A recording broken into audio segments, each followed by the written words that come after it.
इस पवित्र पुस्तक ज्ञान गंगा में भी उन्होंने सृष्टि रचना का समावेश किया है।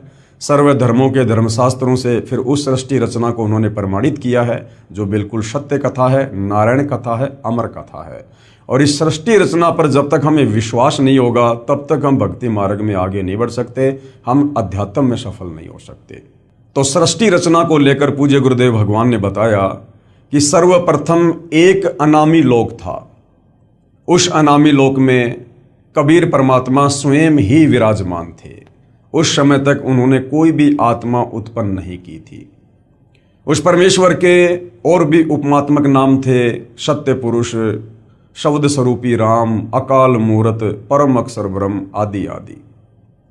उसके बाद कबीर परमेश्वर जी ने नीचे के 3 और अविनाशी लोक रचने का ख्याल किया, विचार किया और अनामी लोक में बैठकर उस अनामी परमेश्वर ने, क्योंकि अनामी लोक में रहने के कारण कबीर परमेश्वर को अनामी पुरुष भी कहा जाता है, तो कबीर परमेश्वर जी ने अनामी लोक में बैठकर नीचे के 3 और अविनाशी लोकों की रचना की। सबसे पहले अगम लोक की रचना की, उसके बाद अलख लोक की रचना की और फिर तीसरे नंबर पर सतलोक की रचना की। उसके बाद इन तीनों लोकों में वही कबीर परमेश्वर अपने रूप को रूपांतरण करते हुए सिंहासन पर विराजमान होते हैं। अगम लोक में विराजमान होने के कारण उस कबीर परमेश्वर को अगम पुरुष भी कहा जाता है। फिर अलख लोक में विराजमान होने के कारण उस कबीर परमेश्वर को अलख पुरुष कहा जाता है और सत्यलोक में सिंहासन पर विराजमान होने के कारण उसी कबीर परमेश्वर को सत्य पुरुष की संज्ञा भी दी जाती है। उसके बाद कबीर परमेश्वर जी ने तीनों लोकों की रचना करके सर्वप्रथम सबसे नीचे के लोक सतलोक में सृष्टि को रचने की योजना बनाई। सर्वप्रथम कबीर परमेश्वर जी ने अपने एक वचन से 16 द्वीपों की रचना की। उसके बाद 16 शब्द उच्चारण किए और 16 पुत्रों की उत्पत्ति की और अपने प्रत्येक पुत्र को एक एक द्वीप में रहने का आदेश दिया। उसके बाद कबीर परमेश्वर ने सतलोक में मानसरोवर की रचना की और भी काफ़ी रचनाएं की। उसके बाद कबीर परमेश्वर जी ने अपने 12वें नंबर के पुत्र अचिंत से कहा कि बेटा, मैं आपको वचन शक्ति देता हूँ, शब्द शक्ति देता हूँ, आप सतलोक में कुछ रचना करो। अचिंत ने कबीर परमेश्वर से शब्द शक्ति प्राप्त करके एक अक्षर पुरुष की उत्पत्ति की सृष्टि रचना में सहयोग देने के लिए। अक्षर पुरुष सतलोक में बने मानसरोवर में जाकर सो गया, क्योंकि वहाँ पर श्वासों से शरीर नहीं चलता है, वहाँ पर नूरी शरीर है, एक तत्व का शरीर है। मानसरोवर में सो जाने के कारण और गहरी निंद्रा में होने के कारण अक्षर पुरुष कई युगों तक मानसरोवर से बाहर नहीं आया। अचिंत ने कबीर परमेश्वर से प्रार्थना की कि हे परमेश्वर, सृष्टि की रचना नहीं हो पा रही है क्योंकि अक्षर पुरुष मानसरोवर में जाकर सो गया है और मैं उसे नहीं जगा पा रहा। तब कबीर परमेश्वर ने कहा कि बेटा, तुम सृष्टि रचना करने में सक्षम भी नहीं हो, समर्थ का काम उसी को साजे और करे तो मूर्ख बाजे। तुम्हें एक छोटा सा ट्रेलर दिखाया गया था ताकि आगे चलकर मेरे द्वारा की जाने वाली किसी भी रचना में तुम किसी भी प्रकार से बाधक ना बनो, तुम्हें अपनी औकात का पता रहे। उसी समय कबीर परमेश्वर ने उस मानसरोवर के जल को अपने हाथ में लिया, अपनी वचन शक्ति से एक अंडा बनाया, उस अंडे में अपनी वचन शक्ति से एक आत्मा प्रवेश की और अक्षर पुरुष को जगाने के लिए अंडा मानसरोवर में छोड़ दिया। अंडा मानसरोवर में नीचे चला गया। अंडे की गड़गड़ाहट की आवाज से अक्षर पुरुष की निंद्रा भंग हुई। निंद्रा भंग होते ही अक्षर पुरुष ने गुस्से से अंडे की तरफ देखा और गुस्से के कारण अंडा 2 भाग हो गया, यानी फूट गया। उसमें से एक आत्मा निकली जिसको ज्योति निरंजन का नाम दिया गया, क्योंकि जिस समय अंडे से वो आत्मा निकली थी उसमें तेज था, उसमें नूर था। उसी समय कबीर परमेश्वर जी ने आकाशवाणी की कि अक्षर पुरुष, आप निंद्रा में थे, आपको जगाने के लिए ये सारी क्रिया की गई है, आप दोनों मानसरोवर से बाहर आ जाओ। उसी समय दोनों आत्मा ज्योति निरंजन और अक्षर पुरुष मानसरोवर से बाहर आ जाते हैं और कबीर परमेश्वर ने कहा कि आप दोनों आत्मा, आप अचिंत के द्वीप में उसके साथ रहो। परमेश्वर की आज्ञा प्राप्त करके ज्योति निरंजन और अक्षर पुरुष दोनों अपने बड़े भाई अचिंत के द्वीप में उसके साथ रहने लगे। उसके बाद कबीर परमेश्वर जी ने सतलोक में और बहुत सारी अनंत आत्माओं की अपने वचन से उत्पत्ति की और बहुत सारी रचना की। काफ़ी समय बीत जाने के बाद ज्योति निरंजन के मन में एक खरपतवार उत्पन्न हुई कि हमारे बाकी 15 भाई एक एक द्वीप में अलग अलग रह रहे हैं और हम तीनों एक ही द्वीप में रह रहे हैं, क्यों ना परमेश्वर से अलग से राज्य प्राप्त किया जाए। उसके लिए इस ज्योति निरंजन ने सतलोक में एक पैर पर खड़ा होकर तप करना शुरू कर दिया। कबीर परमेश्वर ने पूछा कि भाई ज्योति निरंजन, आप ये तप क्यों कर रहे हो, हठ क्यों कर रहे हो? ज्योति निरंजन ने कहा कि पिताजी, मुझे कुछ अलग से राज्य दीजिए, मेरे लिए वो जगह थोड़ी है।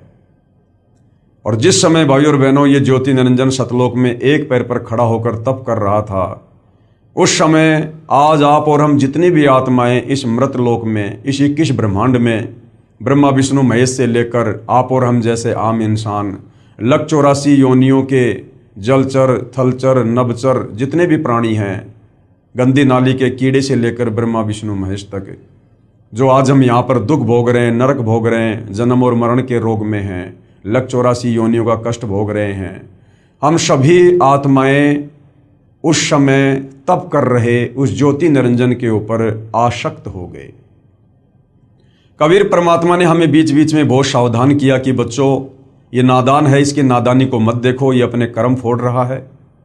आप आत्माओं को किस बात की कमी है?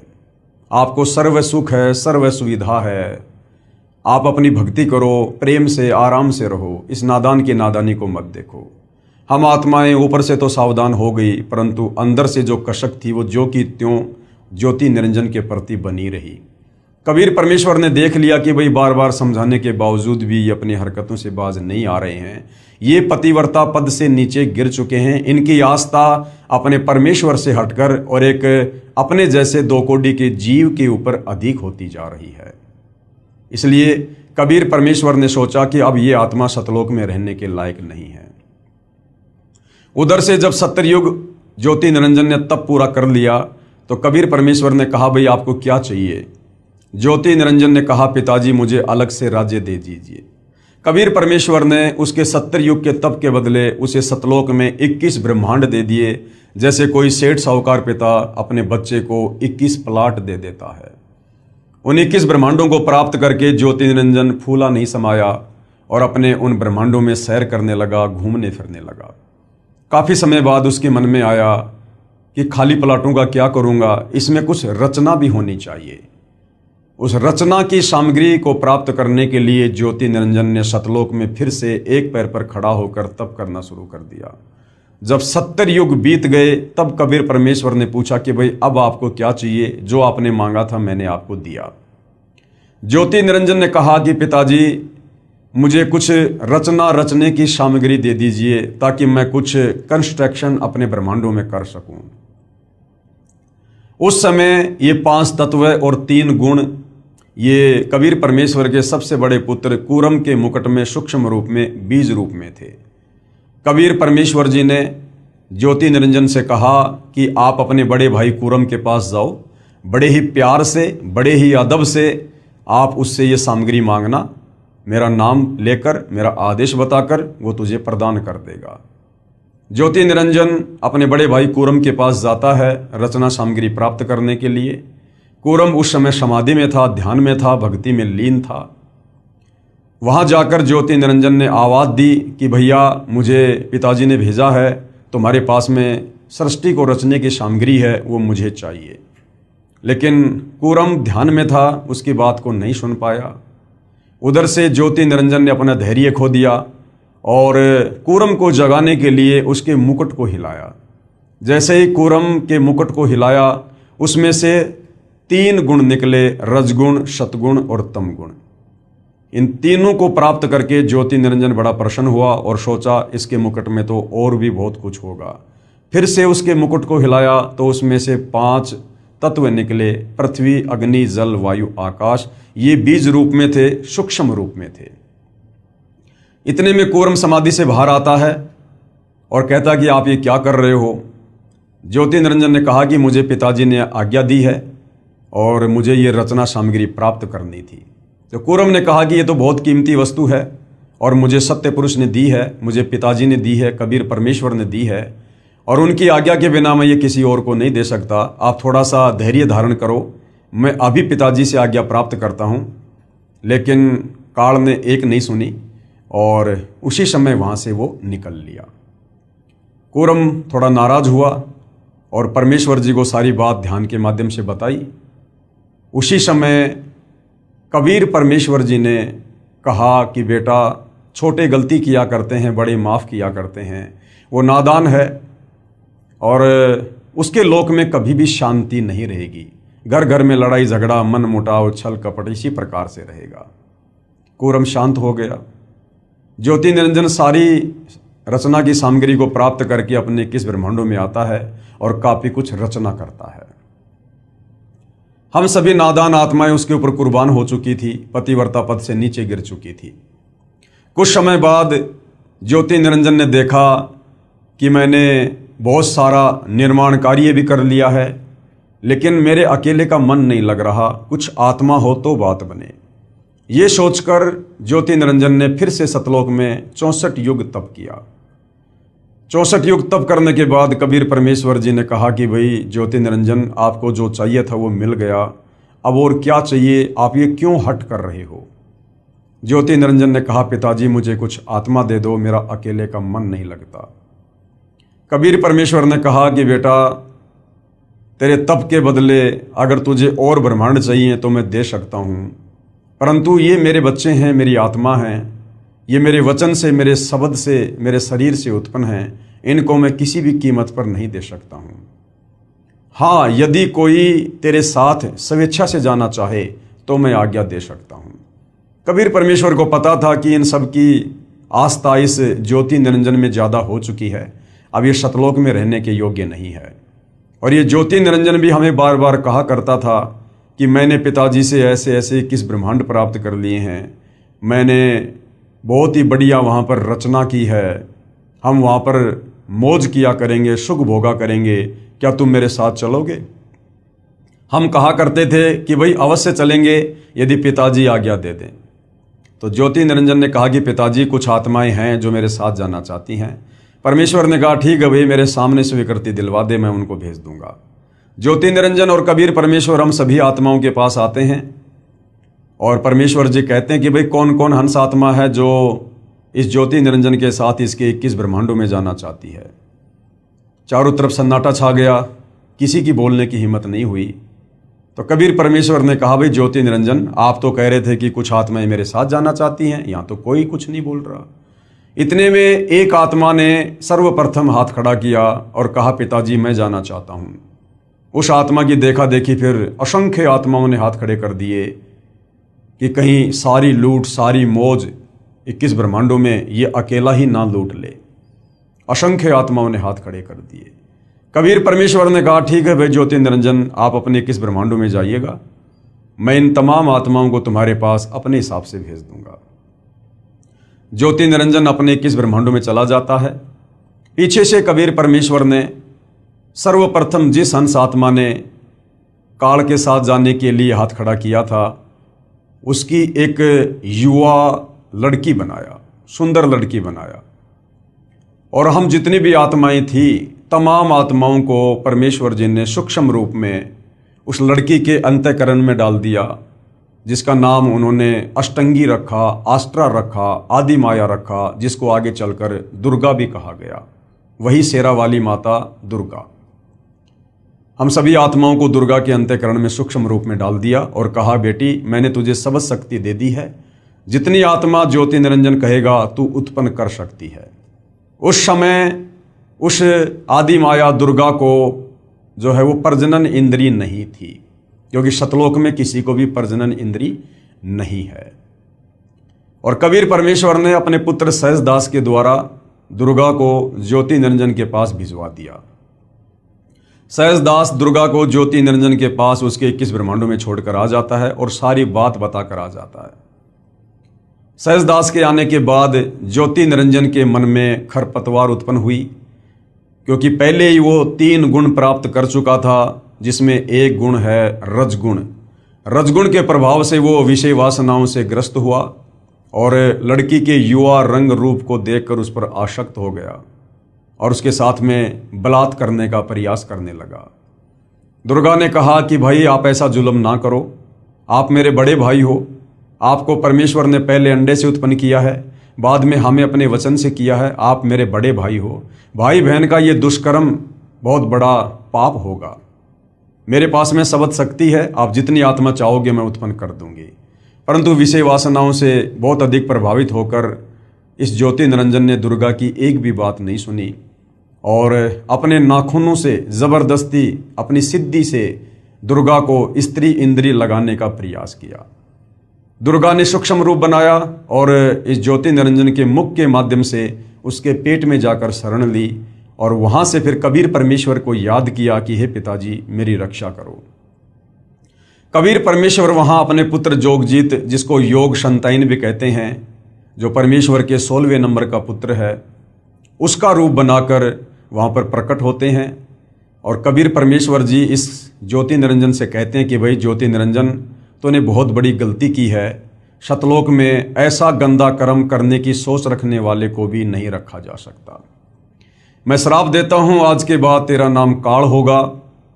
इतना कहते ही उसका पूरा शरीर काला हो गया, उसके लंबे लंबे दांत, ओछा माथा, विकराल चेहरा, और कहा कि आज के बाद तू 1 लाख मानव शरीरधारी आत्माओं के सूक्ष्म शरीर से निकली वासना को, गंध को, मैल को खाया करेगा। ये मैं तुझे श्राप देता हूं और इसी समय मेरे आदेश से तू अपने 21 ब्रह्मांडों को लेकर शतलोक से दूर चला जा। उसी समय विमान की तरह 21 ब्रह्मांड चल पड़े और शतलोक से 16 शंख कोश की दूरी पर आकर परमेश्वर की वचन शक्ति से, वैज्ञानिक जिसको गुरुत्वाकर्षण शक्ति कहते हैं, स्थिर हो गए और ये 5 तत्व, 3 गुण अपनी अपनी जगह पर स्थिर हो गए। सतलोक से 16 शंख कोश की दूरी पर आने के बाद इस ज्योति निरंजन ने दुर्गा से कहा कि दुर्गा, अब मैं अपनी मनमानी करूंगा, अब मेरा कौन क्या बिगाड़ लेगा, मुझे जो सजा मिलनी थी मिल चुकी है। और दुर्गा के साथ में जबरदस्ती करने का प्रयास करने लगा। दुर्गा ने फिर समझाया कि भाई देख, सर्वप्रथम तो तू मेरा बड़ा भाई है, मैं तेरी छोटी बहन हूं, उसके बाद मैं तेरे पेट से बाहर आई हूं, मैं तेरी बेटी हुई, बाप बेटी का, भाई बहन का ये कुक्रम महापाप का भागी होगा, आप ऐसा ना करो।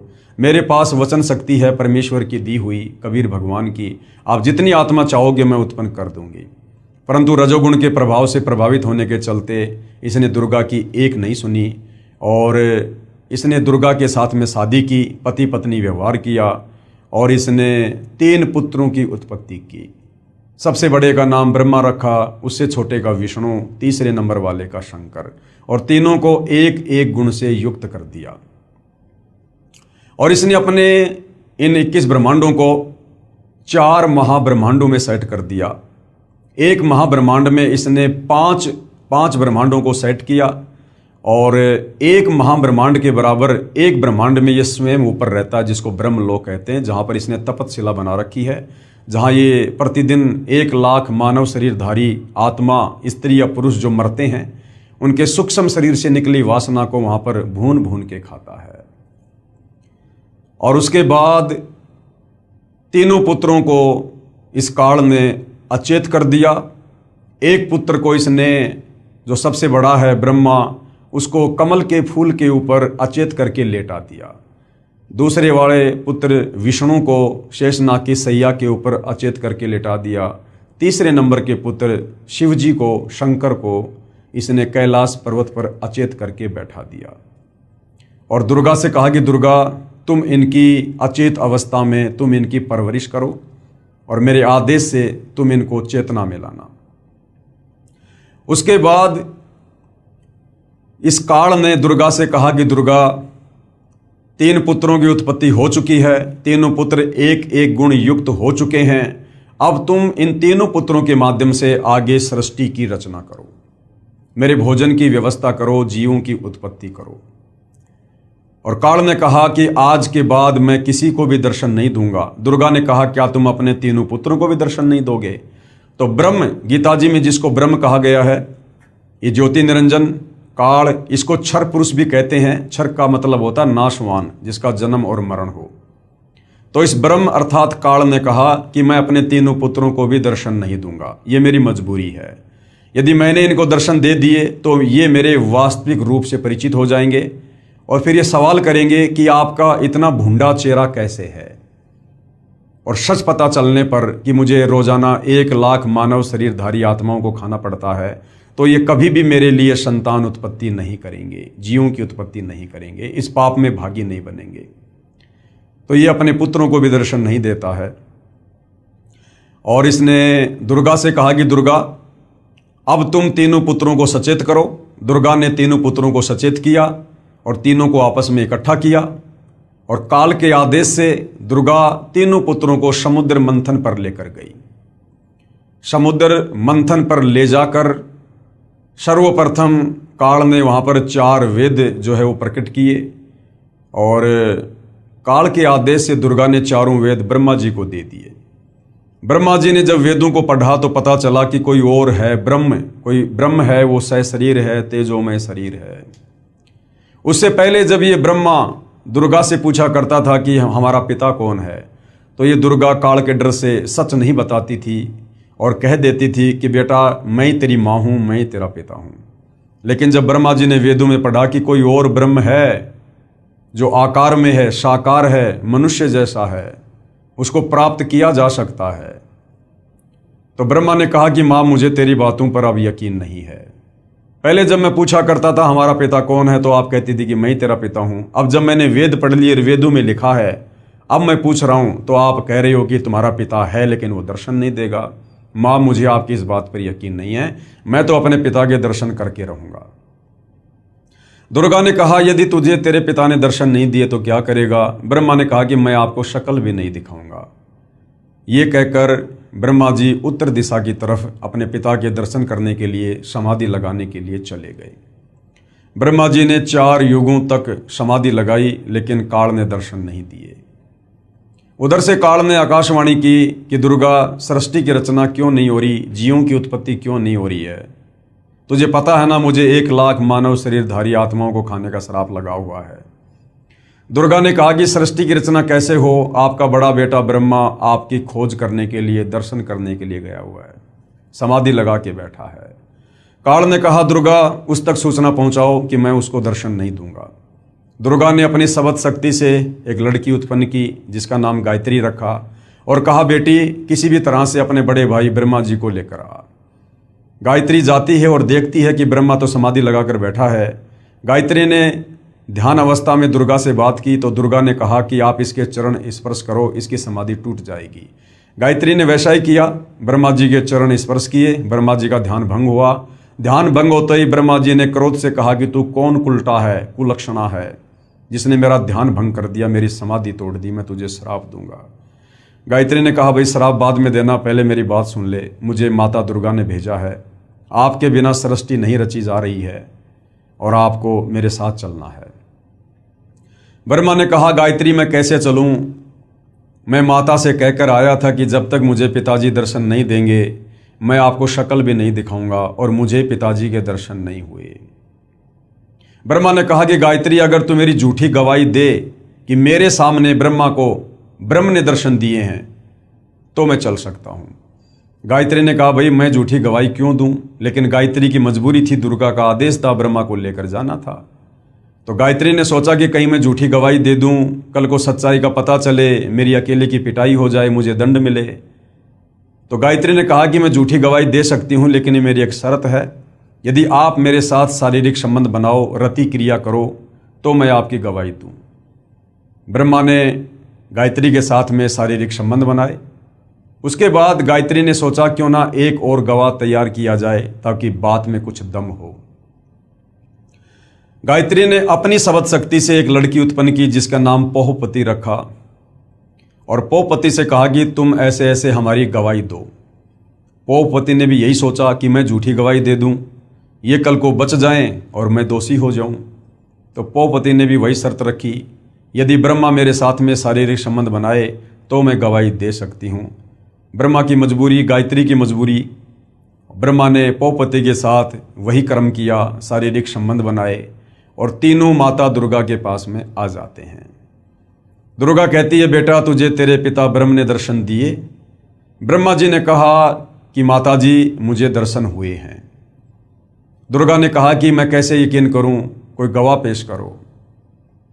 ब्रह्मा जी ने कहा कि ये दोनों लड़कियां हैं, इन दोनों के सामने दर्शन दिए। दुर्गा ने उन दोनों से पूछा तो दोनों ने स्वीकृति दे दी कि हमारे सामने पिताजी ने दर्शन दिए हैं। उधर से दुर्गा ने सोचा कि ये काल मुझे तो कह रहा था कि मैं कभी किसी को दर्शन नहीं दूंगा, ये कह रहे हैं कि मुझे दर्शन दिए हैं। दुर्गा थोड़ा नाराज हुई और उसने ध्यान लगाया। उधर से काल ने आकाशवाणी की कि दुर्गा ये तीनों झूठ बोल रहे हैं, मैंने किसी को कोई दर्शन नहीं दिए हैं। दुर्गा नाराज होकर आई और कहा कि भाई तुम्हारे पिता ने आकाशवाणी की है, उन्होंने तुम्हें दर्शन नहीं दिए, तुम झूठ बोल रहे हो। इतना सुनकर ब्रह्मा जी हंसने लगे और कहने लगे, माता जी मैं क्या करता, मेरी मजबूरी थी, पिताजी ने दर्शन दिए नहीं।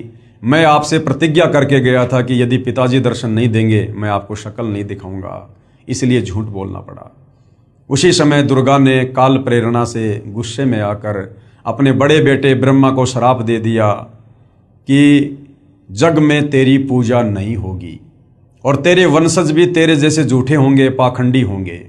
ब्रह्मा जी के वंशज हैं धर्मगुरु, आचार्य, शंकराचार्य, विद्वान लोग हर धर्म के, और आज ये लोग वही कर रहे हैं जैसा श्राप दुर्गा ने ब्रह्मा को दिया था कि लोगों को ठगना, झूठ बोलना, धर्म कर्म के नाम पर पाखंड करना, मिथ्या प्रचार करना, ये तेरे वंशज करेंगे। और आज ब्रह्मा के वंशज धर्मगुरु वही कर रहे हैं, शास्त्रों के विरुद्ध ज्ञान ही समाज को दे रहे हैं। इतना सुनकर ब्रह्मा जी बेहोश हो गए और दुर्गा ने फिर गायत्री को श्राप दिया, जिसने झूठी गवाही दी थी कि तू मृत लोक में यानी पृथ्वी लोक पर गाय बनेगी और तेरे कई कई सांड जो है वो पति होंगे। उसके बाद पौपति को श्राप दिया कि तू मृत लोक में पृथ्वी लोक पर गंदगी में पैदा होने वाला पौधा बनेगी, तेरा नाम केवड़ा केतकी होगा और तेरे फूल किसी भी पूजा आदि में, शुभ कार्यों में काम नहीं आएंगे। हरियाणा में केवड़ा केतकी को कुशोंदी कहते हैं, जिसके फूल किसी काम नहीं आते। उसके बाद दुर्गा ने अपने दूसरे पुत्र विष्णु से कहा कि बेटा तू भी अपने पिता के दर्शन करने का प्रयास कर ले, कहीं बाद में जाके फिर बाधा उत्पन्न करे। विष्णु जी भी माता की आज्ञा प्राप्त करके अपने पिता ब्रह्म के दर्शन करने के लिए नीचे पाताल लोक में चले गए कि कहीं एकांत में बैठ के समाधि लगाऊंगा। पाताल लोक में शेषनाग का आधिपत्य था। शेषनाग ने देखा ये मेरे लोक में मेरी आज्ञा के बिना बेधड़क होकर भला कौन आ रहा है, इसको मजा चखाना चाहिए। शेषनाग ने अपने 1000 फणों से जहर की फुंकार छोड़ दी और श्री विष्णु जी का रंग नीला हो गया, ब्लैक हो गया। विष्णु जी ने सोचा कि मैंने इसको कुछ कहा नहीं, कुछ बिगाड़ा नहीं और बेवजह इसने मेरे साथ ऐसा व्यवहार किया है, मेरा शरीर बिगाड़ दिया, मैं अभी इसको मजा चखाता हूँ। जैसे ही विष्णु आगे बढ़े, उधर से काल ने आकाशवाणी की कि बेटा विष्णु अभी तू इसको कुछ मत बोल, इसका बदला मैं तुझे द्वापर युग में दूंगा, जब तू श्री कृष्ण रूप में जाएगा अवतार धारण करके। उस समय ये कालीदय में कालिया नाम का नाग होगा, कालिंद्री में, उस समय तू अपना बदला लेना और अपनी माँ को जाके सच सच बता दे। अगर तूने झूठ बोला तो तेरी हाल भी वही होगा जो ब्रह्मा का हुआ। विष्णु वापस चला जाता है। अपनी माता के पूछने पर कि बेटा तुझे तेरे पिता ने दर्शन दिए, तो विष्णु जी ने सच सच कह दिया कि माता जी मुझे दर्शन नहीं हुए। दुर्गा बड़ी प्रसन्न हुई और विष्णु जी को आशीर्वाद दिया कि बेटा तू सत्यवादी होगा, जगत में तेरी पूजा होगी। उसके बाद दुर्गा अपने तीसरे नंबर के पुत्र शिव जी के पास जाती है और कहती है कि बेटा तू भी अपने पिता के दर्शन करके देख ले, तेरे दोनों भाइयों को तो तेरे पिता ने दर्शन दिए नहीं। इस मामले में शंकर जी बड़े होशियार निकले। शंकर जी ने कहा कि माता जी जब मेरे दोनों बड़े भाइयों को पिता ने दर्शन नहीं दिए तो मेरा तो दर्शन के लिए प्रयास करना ही व्यर्थ है। लेकिन माता जी मेरे ऊपर एक दया कर दो, मुझे अमर बना दो, मैं मृत्युंजय हो जाऊं, मैं कभी ना मरूं। क्योंकि सतलोक में हम मरा नहीं करते थे, मृत्युंजय थे, अविनाशी थे, अजरो अमर थे। तो दुर्गा ने कहा कि बेटा इस 21 ब्रह्मांड में तो ऐसा कोई भी नहीं है जो जन्म लेगा और मरेगा नहीं। बेटा ये मेरे बस से बाहर की बात है।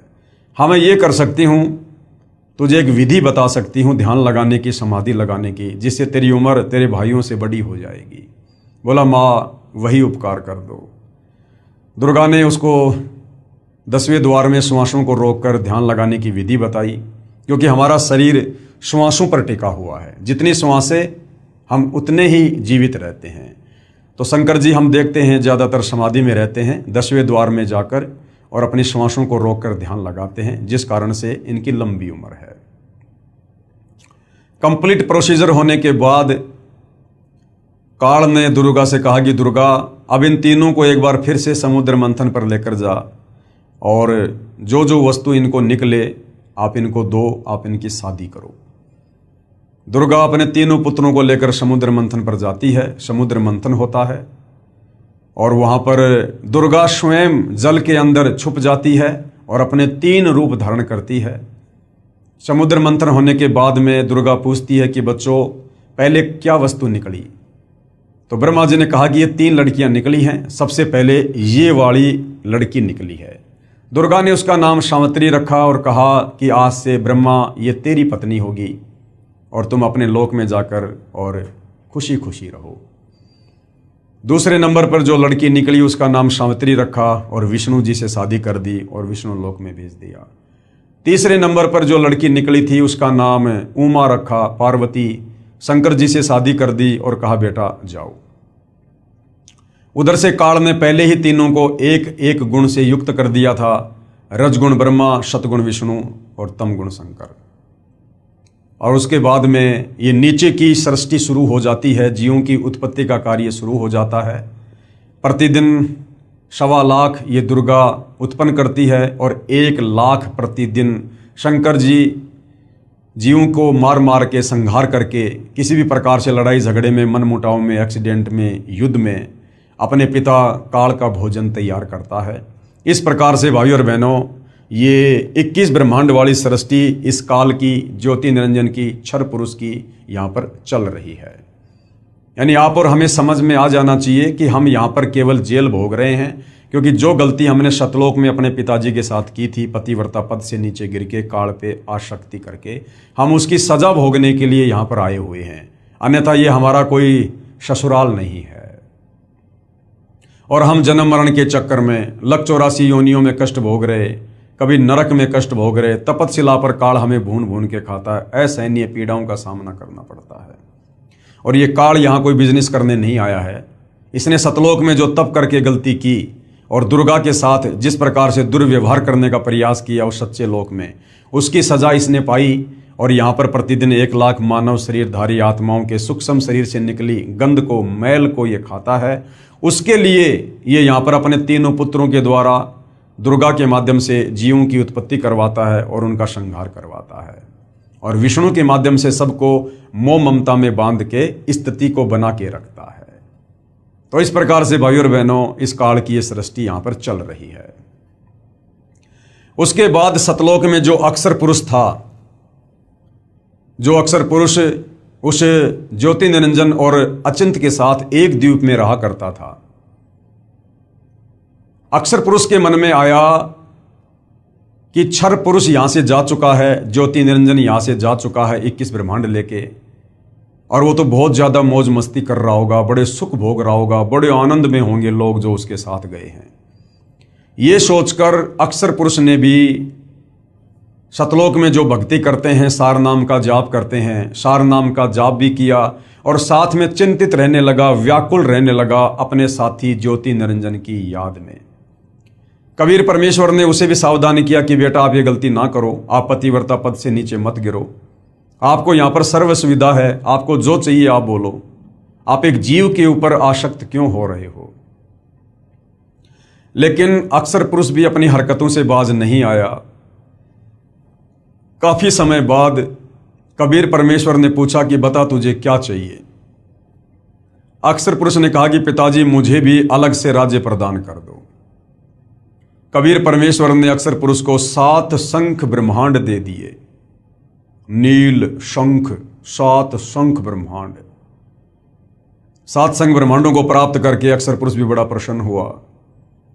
उधर से सतलोक में जो अन्य आत्माएं थी, जिन्होंने पहले काल के साथ 21 ब्रह्मांड में जाने की स्वीकृति नहीं दी थी, हाथ खड़ा नहीं किया था, लेकिन सब कुछ देख रहे थे, उन आत्माओं के मन में भी रह रहकर विचार आने लगा कि काश हम भी हाथ खड़ा कर देते तो हम भी आज काल के साथ, ज्योति निरंजन के साथ 21 ब्रह्मांड में होते और हम सर्व सुख भोगते। ऐसा उन्होंने क्यों सोचा? क्योंकि उन्हें केवल इतना ही पता था कि ज्योति निरंजन यहां से 21 ब्रह्मांड और बहुत सारी आत्माओं को लेकर अलग से राज्य कर रहा है और वो तो बड़े सुख भोग रहा होगा।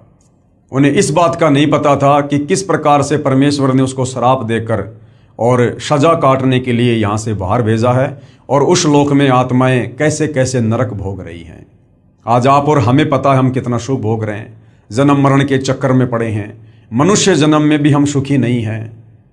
कभी एक्सीडेंट हो जाता है, कभी आंख फूट जाती है, पैर टूट जाता है, लकवा मार जाता, बीमार हो जाते हैं, आंखों के सामने बेटा बेटी मर जाते हैं, हमारी अकाल मृत्यु हो जाती है।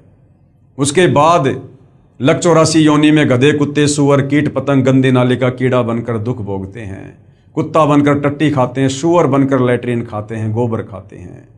फिर हमें नरक में ठोका जाता है, नरक में असहनीय पीड़ा भोगते हैं और हर मनुष्य जन्म के बाद हम तपतशिला पर जाते हैं। काल हमें भून भून कर हमारी वासना निकाल कर खाता है। इस बात की जानकारी सतलोक में रहने वाली अन्य आत्माओं को नहीं थी। उन्होंने सोचा वो तो सुख भोग रहे होंगे, जो सुख शायद सतलोक में भी ना हो। ये सोचकर वो आत्माएं भी चिंतित रहने लगी और अक्सर पुरुष जब चिंतित रहता था तो उसकी चिंता पर आसक्त हो गए कि देखो किस प्रकार से ये उन्मुना सा रहता है, ना किसी से ज़्यादा बोलता ना चलता और किस प्रकार से यादों में खोया रहता है। यानी साथ में अक्सर पुरुष के ऊपर भी आत्माएं आसक्त हो गई। परमेश्वर ने उन आत्माओं को भी बहुत ज़्यादा सावधान किया, लेकिन वो भी अपनी हरकतों से बाज नहीं आए और पतिव्रता पद से नीचे गिरते चले गए। अंत में अक्सर पुरुष ने कहा, जी मुझे कुछ आत्माएं दे दो, मैं अकेला कैसे रहूँगा। कबीर परमेश्वर ने कहा, भाई यदि कोई तेरे साथ जाना चाहेगा तो भेज दूंगा, बाकी अपनी तरफ से मैं अपने बच्चों को आपके पास नहीं भेजूंगा। अक्सर पुरुष को पता था कि बहुत सारी आत्माएं मेरे ऊपर आसक्त हैं, मेरे साथ जाना चाहती हैं। उसने कहा, पिताजी बहुत सारी आत्माएं मेरे साथ जाना चाहती हैं। कबीर परमेश्वर ने कहा, ठीक है भाई, आप मेरे सामने हाँ भरवा दो, मैं आज्ञा दे दूंगा। अक्सर पुरुष और कबीर परमेश्वर दोनों उन आत्माओं के पास गए और कहा, भी कौन कौन है जो अक्सर पुरुष के साथ इसके सात संग ब्रह्मांडों में जाना चाहती हैं। काफ़ी समय तक सन्नाटा छाया रहा, किसी ने हाथ खड़ा नहीं किया। अंत में दुर्गा की तरह एक आत्मा ने दुस्साहस किया, हाथ खड़ा किया और कहा, पिताजी मैं जाना चाहता हूँ। कबीर परमेश्वर ने कहा, ठीक है भाई। बाकी देखम देखा अनंत आत्माओं ने भी हाथ खड़े कर दिए कि कहीं हम तो पहले ही रह गए थे, हमने पिछली बार भी हाथ खड़ा नहीं किया था, अब की बार रह गए तो कहीं मामला न बिगड़ जाए। अनंत आत्माओं ने हाथ खड़ा कर दिया। कबीर परमेश्वर जी ने अक्सर पुरुष से कहा कि भाई अक्सर पुरुष आप अपने सात संग ब्रह्मांडों में जाओ, मैं अपने हिसाब से इन आत्माओं को भेजूंगा। कबीर परमेश्वर ने ठीक उसी प्रकार सबसे पहले हाथ खड़ा करने वाले हंस को एक युवा लड़की बनाया, सुंदर लड़की बनाया और अन्य सभी आत्माओं को सूक्ष्म रूप में उसके अंतःकरण में फीड कर दिया। उस लड़की का नाम ईश्वरी माया रखा और उसे सातसंग ब्रह्मांडों में भिजवा दिया और कहा कि बेटी मैंने तुझे वचन शक्ति दे दी है, जितनी आत्मा वो चाहे तू उत्पन्न कर देना। ईश्वरी माया अक्सर पुरुष के पास चली जाती है। उस समय तक ये लोग सतलोक में ही थे। परमात्मा ये देखना चाहते थे कि क्या ये अक्सर पुरुष भी वो गलती करेगा जो गलती उस काल ने दुर्गा के साथ बलात्कार करने की। उस समय तक कबीर परमेश्वर ने स्त्री इंद्री ईश्वरी माया को नहीं लगाई थी। अक्सर पुरुष के पास जाते ही अक्सर पुरुष ने जब लड़की को देखा, रूप रंग निखरा हुआ, युवा शरीर, सुंदर, उसके मन में भी वही दोष उत्पन्न हुआ। परंतु अक्सर पुरुष ने वो गलती नहीं की जबरदस्ती करने की जो ज्योति निरंजन ने की थी। अक्सर पुरुष ने ईश्वरी माया से सहमति ली, शारीरिक संबंध बनाने की, पति पत्नी व्यवहार करने की। ईश्वरी माया ने उसको सहमति प्रदान कर दी और दोनों ने अपनी सहमति से जो है वहाँ पर शारीरिक मिलन किया, पति पत्नी व्यवहार किया, जिसके चलते अक्सर पुरुष के सात्संग ब्रह्मांडों में तपतशिला का कष्ट नहीं है। जीवों को भून भून के नहीं खाया जाता है। बाकी कष्ट ज्यों के त्यों जो 21 ब्रह्मांड में है, जन्म और मरण का, काम धंधा करके खाना पीना, और ये लक 84 योनियों में गधा कुत्ता शुअर, कभी आंख फूटना, कभी एक्सीडेंट होना, और नरक में जाना, राग द्वेष ईर्ष्या मान बढ़ाई छल कपट निंदा चुगली चोरी जारी, सब कुछ ऐसी व्यवस्था अक्सर पुरुष के सात्संग ब्रह्मांडों में है। केवल तपतशिला का कष्ट नहीं है, ये आत्माओं को खाता नहीं है, क्योंकि इसने वो गलती नहीं करी जो गलती काल ने दुर्गा के साथ सतलोक में जबरदस्ती करके की थी। तो इस प्रकार से कबीर परमेश्वर ने सतलोक के ही एक कोने में अलग से और सात्संग ब्रह्मांडों को बांध कर रख दिया।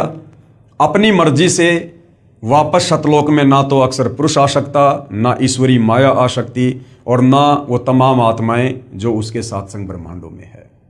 इस प्रकार से कबीर परमेश्वर ने इस संसार रूपी वृक्ष की रचना की, जिसका जिक्र गीता जी अध्याय 15 श्लोक नंबर 1 से 4 में है कि अर्जुन, जो संत महात्मा इस संसार रूपी वृक्ष के प्रत्येक विभाग को बता दे कि कौन भगवान कैसा है, किसकी कितनी क्षमता है, सृष्टि की रचना कैसे हुई है, ये 21 ब्रह्मांड कैसे उत्पन्न हुए, सात्संग ब्रह्मांड कहाँ से आए हैं, जो इस संसार रूपी वृक्ष को सभी विभागों सहित बता दे, तत्व ज्ञान से बता दे, पूरी सृष्टि रचना को समझा दे, वो तत्वदर्शी संत महात्मा है। उसकी शरण में जाकर भक्ति करने से आप मेरे यानी काल के 21 ब्रह्मांडों से मुक्त होकर वापस सतलोक जा सकते हो। तो भाई और बहनों, वो परम शक्ति, वो परम पुरुष, महापुरुष, वो तत्वदर्शी संत वर्तमान में आज धरती पर सतगुरु रामपाल जी हैं, जिन्होंने संसार रूपी पीपल की वृक्ष का चित्र बनाकर अपने सत्संगों में हमें पूरी सृष्टि रचना को समझाया है। जो सृष्टि रचना आपने अभी अभी मौखिक सुनी, और जो सृष्टि रचना कंप्लीट इस पवित्र पुस्तक ज्ञान गंगा में लिखी हुई है, जिस पर वीडियो बन चुके हैं, जो सर्व धर्मों के सर्व पवित्र धर्म शास्त्रों से प्रमाणित है। उसके बाद भाइयों और बहनों, जब हम यहाँ काल के 21 ब्रह्मांड में आकर असहनीय पीड़ा भोगने लगे, कष्ट भोगने लगे, गधे कुत्ते सुअर बनने लगे, आत्मा रोने लगी, अपने परमपिता को याद करने लगी।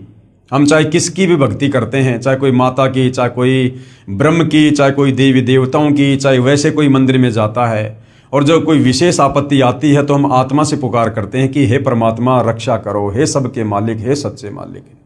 क्योंकि आत्मा को पता है कि हमारा मालिक कोई और है, ये देवी देवता नहीं है, ये पत्थर पानी नहीं है।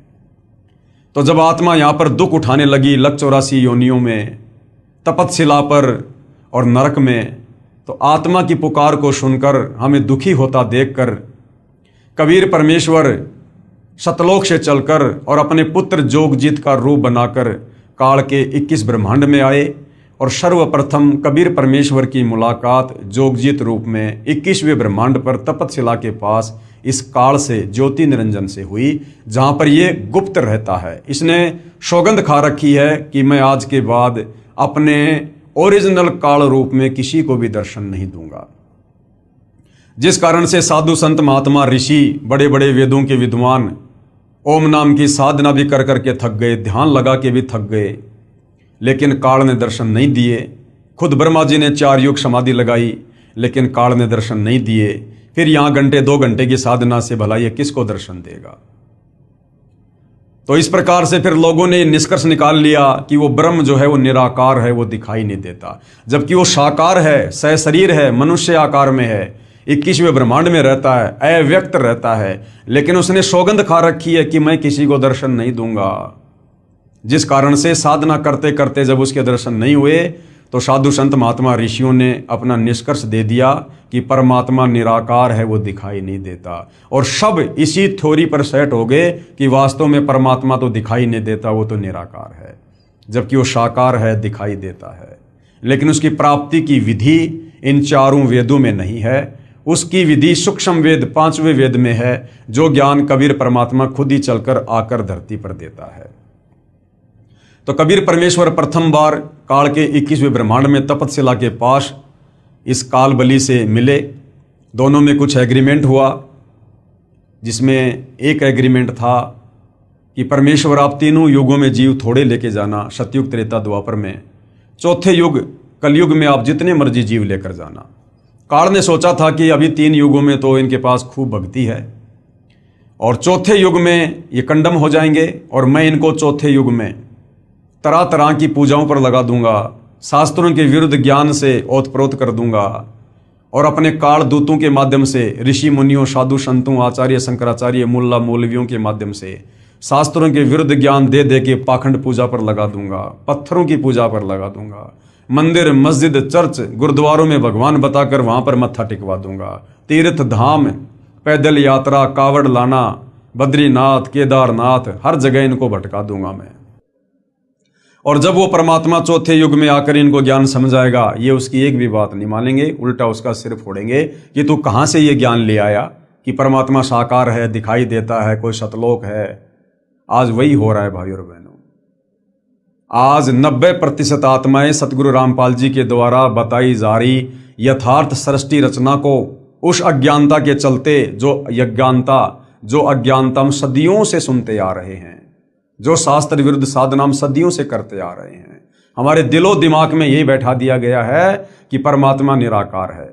तो आज सतगुरु रामपाल जी की बात को 90% जनता सुनने को तैयार नहीं है। लेकिन भाइयों और बहनों, ये चौथा युग है, कलयुग है। मालिक को भी पता था कि 3 युगों में इनके पास भक्ति होगी, इनके पुण्य होंगे, दान धर्म की कमाई होगी, जिस कारण से ये वैसे भी मेरी बात को स्वीकार नहीं करेंगे। जब चौथा युग कलयुग आएगा, इनकी पुण्य कमाई नष्ट हो चुकी होगी, इनके पाप कर्म शेष बचेंगे और पाप कर्मों के चलते इनके ऊपर तरह तरह की आपत्ति आएंगी। तब ये मुझे खोजेंगे, मुझे तलाश करेंगे और उस समय जब मैं इनको ये ज्ञान बताऊंगा और साथ में इनके दुखों का निवारण करूंगा भक्ति देकर, तब ये मेरे ऊपर यकीन करेंगे। तो भाइयों और बहनों, अब वो समय आ चुका है। कबीर परमात्मा स्वयं सतगुरु रामपाल जी के नाम से, उनके चोले में, उनकी वेशभूषा में धरती पर प्रकट हैं। आप और हमें सन 1994 से अपने यथार्थ 13वें कबीर पंथ को चलाकर ये सतज्ञान दे रहे हैं, शास्त्र प्रमाणित ज्ञान दे रहे हैं, शास्त्र अनुकूल साधना बता रहे हैं, सृष्टि रचना का ज्ञान दे रहे हैं, यथार्थ भक्ति मंत्र दे रहे हैं और हमें सौ सुख दे रहे हैं। तो आज हमें यकीन हो रहा है कि वास्तव में परमात्मा कौन है, कैसा है और कैसे उनकी प्राप्ति होगी। तो भाई और बहनों, पिछले वीडियो में हमने देखा, जो पवित्र पुस्तक ज्ञान गंगा में लिखा हुआ है, कि कबीर परमात्मा अपनी आत्माओं की पुकार को सुनकर, उनके कष्टों को देखकर, वो दयालु परमात्मा सतलोक से चलकर पृथ्वी पर प्रकट होता है, तत्वदर्शी संत की भूमिका करता है, जगत गुरु की भूमिका करता है, सतगुरु बनकर हमें सच्चा ज्ञान देता है, सृष्टि रचना बताता है। और ये कबीर परमात्मा 4 युगों में आता है, रह रहकर बीच बीच में भी आता है परमात्मा, लेकिन 4 युगों में परमात्मा विशेष तौर पर एक लीला ऐसी करता है, शिशु रूप में प्रकट होकर, और वेदों में लिखी अपनी महिमा को सत्य साबित करता है, ताकि हमें भगवान की पहचान हो सके। तो सतयुग में कबीर परमात्मा सत सुकृत ऋषि के नाम से प्रकट हुए, अपने तत्व ज्ञान का प्रचार किया, बहुत सी आत्माओं को अपने शरण में लिया और उनका उद्धार किया।